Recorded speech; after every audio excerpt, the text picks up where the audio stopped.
এই দুনিয়ার পুরো জীবনটা এটা হচ্ছে লালসাময় একটা জীবন, লোভ, মরিচিকা, মায়াজাল। এই মায়াজালে আমরা আটকে আছি, ফলে মৃত্যুর কথা আমরা ভুলে গিয়েছি।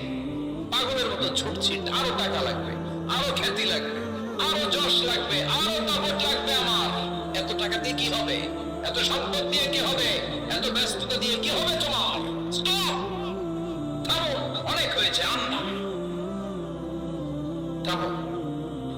Take a rest, take a breath, and think about death. Think that you have to go back to your Lord. একটু বসেন না, একটু ভাবেন যে আমাকে চলে যেতে হবে, চলে যেতে হবে। এই কোলাহল, এই ব্যস্ততা, এগুলো থাকবে, থাকবো না আমি। সাইয়েদনা ওমর ফারুক বলেছেন, মুতু ক্বাবলা আন তামুতু, মরার আগে একবার মরো। হাসিবু ক্বাবলা আন তুহাসাবু আলাইকুম, তোমার হিসাব নেওয়ার আগে তুমি একবার নিজের হিসাবটা করো না। কাগজ বের করে একটু লিখো না কি কি ভালো কাজ করছিলা, যেগুলো দিয়ে নাজাতের ওসিলা হতে পারে।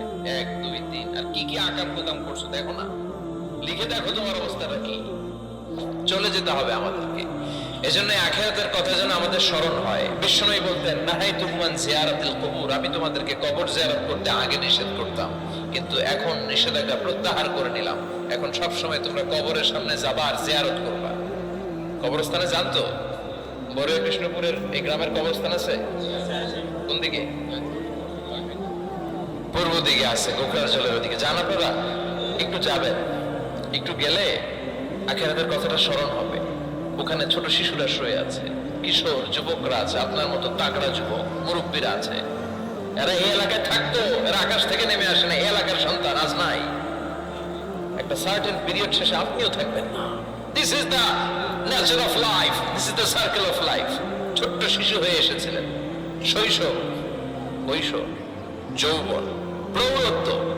আগে ছিলেন সিঙ্গেল, বিয়ে করে হয়ে গেলেন ডবল।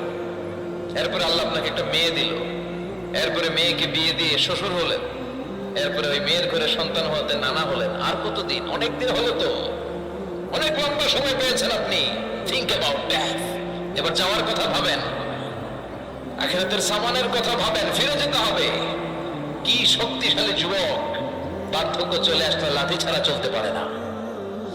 কুচকুচে কালো দাড়ি সাদা হয়ে যায়, দাড়ির শুভ্রতা, বয়সের ভার, রং ধরা যৌবন জং ধরে শেষ।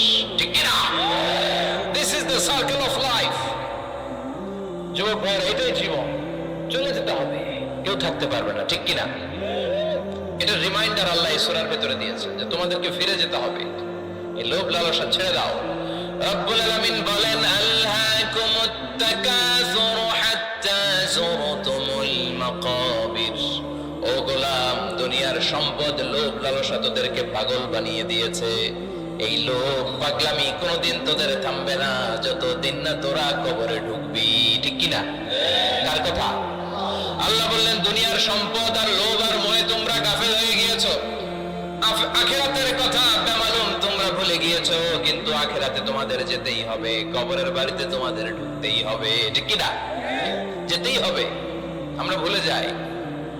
আলহাকুমুত তাকাসুর, অতিরিক্ত পাওয়ার লোভ, বেশি বেশি খাওয়ার লোভ, বেশি বেশি জমানোর লোভ মানুষকে গাফেল বানিয়ে দিয়েছে। এটা মানুষের স্বভাব। আরো চাই, আরো চাই, এই স্বভাবটা আছে না নাই? দেখবেন ছোট বাচ্চারা মসজিদে দোয়া অনুষ্ঠান শেষে জিলাপি দেয় না? বড় কৃষ্ণপুর কি দেয়? আগে বাতাসা দিত না, এখন কি দেয়? জিলাপি দেয়, মিষ্টি দেয়। তো মসজিদের 2-3 গেট থেকে যদি দেয়, ছোট বাচ্চারা দেখবেন এদিক দিয়ে কয়েকটা নিয়ে আবার ওই গেটে লাইন ধরে। ওর হাত হলো ছোট হাত, ওর হাত ভর্তি জিলাপি, আর নেওয়ার জায়গা নেই। এরপর আরেক জায়গায় লাইন ধরছে, আরো লাগবে, আরো লাগবে। এই আরো আরো আরো চাই, এই স্বভাবটাই মানুষকে কুড়ে কুড়ে শেষ করে দিয়েছে। এত লাগবে কেন তোমার? চাহিদার কোনো শেষ নাই। Unlimited demand of human being. যার আছে বেশি তার চাই বেশি। যার সাইকেল আছে তার হোন্ডা চাই, হোন্ডা আছে তো প্রাইভেট কার চাই, প্রাইভেট কার আছে তো প্লেন চাই, প্লেন আছে তো হেলিকপ্টার চাই, হেলিকপ্টার আছে তো ওইটা চাই, ওইটা আছে তো সেটা চাই। ঠিক কিনা? এলাকার মেম্বার যে হয়েছে চেয়ারম্যান হতে চায়, আছে না নাই? চেয়ারম্যান সাহেব এমপি হতে চায়, আছে না নাই? এমপি সাহেব মন্ত্রী হতে চায়, আছে না নাই? মন্ত্রী সাহেব প্রধানমন্ত্রী হতে চায়, আছে না নাই? কিন্তু এই দেশে সুযোগ নাই। কথা কন, এই দেশে প্রধানমন্ত্রী সিলেক্টেড, 2-3 জনের বাইরে কেউ প্রধানমন্ত্রী হতে পারবি না, ঠিক কিনা? আমার এই জীবনে তো আমি 2-3 জনই দেখলাম। বেগম খালেদা জিয়া, মাননীয় প্রধানমন্ত্রী শেখ হাসিনার ছোট্টবেলা দেখেছি এরশাদকে, আমরা তখন ছোট। তো মানুষের চাহিদার কোনো শেষ নাই, যার আছে বেশি তার চাই বেশি। এজন্য বিষ্ণু বলেছেন, উনজুরু ইলা মান হুয়া আসফালা মিন, তোমার চেয়ে যে খারাপ আছে ওর দিকে তাকাও। ওয়ালা তানজুর মান হুয়া আ'লা মিন, তোমার চেয়ে যে ভালো আছে ওর দিকে তাকাও না, তোমার চেয়ে যে খারাপ অবস্থানে আছে ওর দিকে তাকাও। অনেকে নিজের অবস্থান নিয়ে সুখী না, এরকম আছে না নাই? আল্লাহ আমার এটা দিল না রে, ওইটা দিল না রে, পাইলাম না রে, কিচ্ছু হয় না, কি করবো জীবন, হতাশ। আসলে আছে কিন্তু অনেক, কিন্তু শুকরিয়া নাই, টাকা, ঠিক কিনা? নিজের অবস্থান নিয়ে সুখী না, কিন্তু অনেক লোক আছে তারা আপনার অবস্থানে পৌঁছতে চায়। তাদের দিকে তাকিয়ে দেখেন, আপনি যে অবস্থানে আছেন এই অবস্থানে পৌঁছাটা অনেকের কাছে স্বপ্ন। তারা প্রতিনিয়ত সংগ্রাম আর স্ট্রাগল করে যাচ্ছে আপনার অবস্থানে পৌঁছতে, আর আপনি এটা নিয়ে সন্তুষ্ট না। শেখ সাদির নাম শুনেছেন? বালাগাল উলা কাশাফাত দুজা, এই কবিতাটার রচয়িতা ইরানের বিখ্যাত এক কবি। উনি একবার আর্থিক সমস্যার মধ্যে দিয়ে সময় কাটাচ্ছেন, টাকা নাই, পয়সা নাই, পায়ে দেওয়ার মতো জুতা নাই। উনি খুব দুঃখ পেলেন, হায় রে, আমি ইরানের এত বড় কবি, আমার পায়ে দেওয়ার মতো জুতা নাই। দুঃখ ভরা মন নিয়ে রাস্তায় হাঁটতে বেরোলেন। হাঁটতে হাঁটতে হঠাৎ দেখলেন একটা লোক শুয়ে শুয়ে কাঁদছে, ওই লোকটার 2টা পাই নাই, পাই নাই।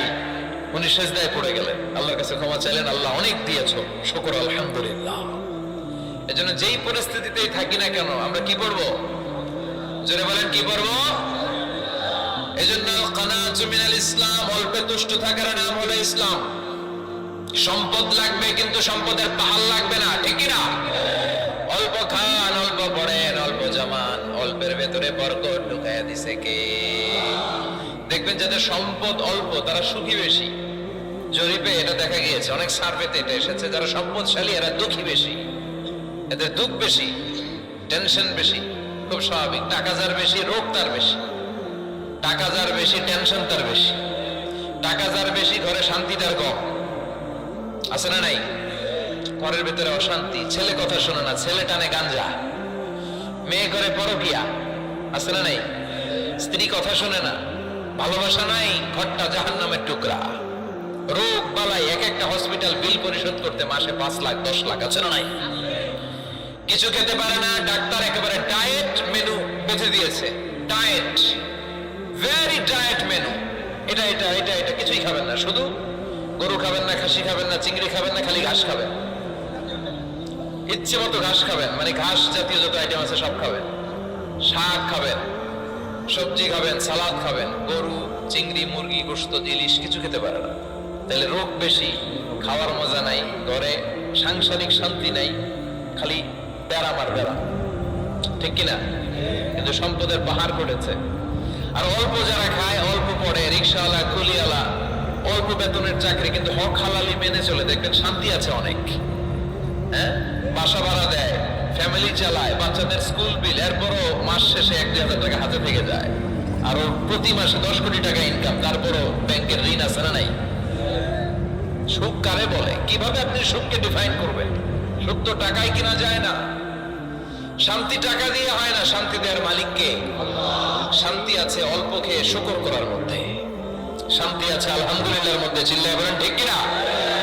এজন্য অল্প খাবো, অল্প পড়বো, অল্প জামাবো, অল্পের ভেতরে বরকত দিয়েছে কে? দেখেন ধনী ভাইরা খেতে পারে না, কিন্তু রিক্সাওয়ালার কি সমস্যা হয়? রিক্সাওয়ালারা সব খেতে পারে, কুলিওয়ালা, দিন মজুর, এরা একেবারে স্লিম সুঠাম দেহি, মেদহীন পেট, পেটে কোনো মেদ নাই, ভুড়ি নাই। আর কোটিপতিদের মেদ আছে না নাই? এত বড় বড় পেট, ঠিক কিনা? আমাদেরও পেট আছে, তবে হালাল পেট, এটা হারাম টাকা দিয়ে এই ভুড়ি বানাই নাই আমরা, ছেলে বলেন ঠিক কিনা? রিক্সাওয়ালা, কুলিওয়ালা নিজেও নামাজ পড়ে, বউ নামাজ পড়ে, বাচ্চাটাও নামাজ পড়ে, রিক্সা চালায় আর জিকির করে লা ইলাহা